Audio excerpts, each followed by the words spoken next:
بسم اللہ الرحمن الرحیم۔ السلام علیکم۔ آپ کا میزبان سید کامران علی آپ کی خدمت میں حاضر ہے۔ آج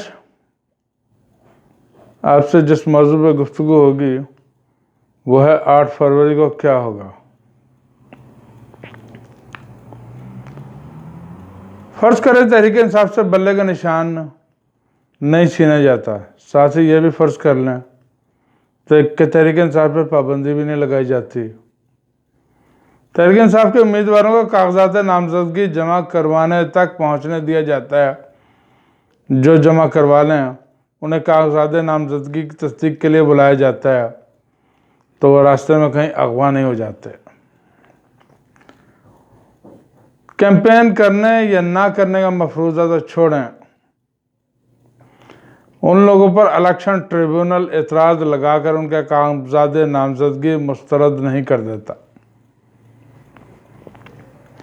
ساتھ ہی یہ بھی فرض کر لیں کہ پولنگ اسٹیشن پر ان کے پولنگ ایجنٹس کو بیٹھنے دیا جاتا ہے۔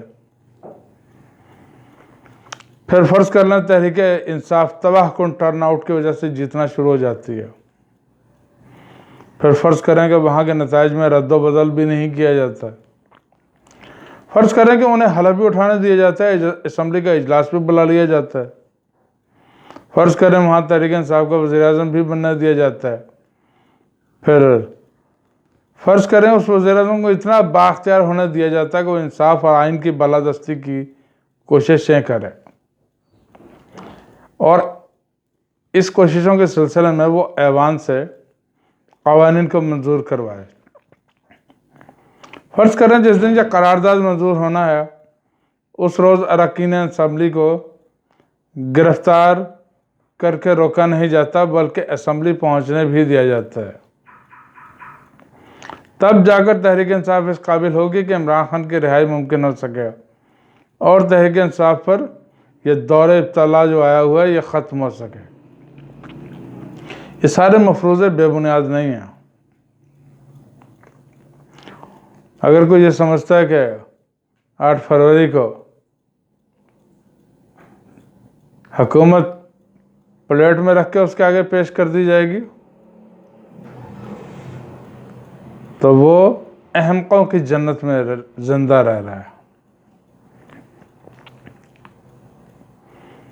یہ تمام تر کوششیں ہوں گی جو کمپنی تحریک انصاف کو کامیابی سے روکنے کے لیے کرے گی۔ اگر کسی کو شک ہے تو بتائیں، کیا ابھی تک اس سے زیادہ گری ہوئی حرکات نہیں ہو چکی ہیں؟ کیا آئین، قانون، ضوابط کو اس سے قبل پامال نہیں کیا جا چکا ہے؟ کیا عدالتیں اتنی جرأت کا مظاہرہ کریں گی کہ کسی ایک بھی خلاف ورزی کے راہ میں رکاوٹ بن سکے؟ اگر آپ محض 8 فروری کے انتظار میں بیٹھے ہیں اور آپ کو یہ امید ہے کہ اس دن کے بعد ملک میں جمہور کی بالادستی قائم ہو جائے گی تو پھر جیسا کہ پہلے کہا کہ آپ واقعی احمقوں کی جنت میں زندہ رہ رہے ہیں۔ یہ مشکلات ایسے نہیں ختم ہوں گی۔ اگلا لائحہ عمل بیان کرنے سے پہلے اس بات کی وضاحت بھی ضروری ہے کہ ان تمام باتوں کا مقصد کوئی مایوسی پھیلانا ہرگز نہیں ہے اور نہ ہی یہ کہ آپ ووٹ مت دیں، بلکہ آپ کا ٹرن آؤٹ کا خوف ہی اس وقت کمپنی کے سر پہ سوار ہے اور اس کے دل و دماغ پر شدت کے ساتھ طاری ہے، جس کی وجہ سے ان کی ٹانگیں لڑکھڑا رہی ہیں اور ہاتھ کپ کپا رہے ہیں اور دل و دماغ میں سوچنے اور سمجھنے کی صلاحیتیں موقوف ہو چکی ہیں۔ یہی وجہ ہے کہ جو آج تک ہو رہا ہے وہ تمام کچھ آپ لوگ دیکھ رہے ہیں کس وجہ سے ہو رہا ہے۔ جب انسان پاگل پن کی کیفیت میں ہوتا ہے تو وہ تمام ایسی ہی حرکتیں کرتا ہے جیسی آج کل ہو رہی ہیں۔ آپ کے راہ میں رکاوٹ الیکشن کمیشن نہیں ہے، آپ کا مسئلہ نگراں حکومتیں یا عدالتیں بھی نہیں ہیں۔ اس ملک کے آئین کے ساتھ کھلواڑ محسن نقوی یا انوار الحق کاکڑ نہیں کر رہا، یہ سب تماشا کمپنی نے لگا رکھا ہے۔ جب تک کمپنی پیچھے نہیں ہٹے گی اس ملک میں نہ تو جمہوریت آئے گی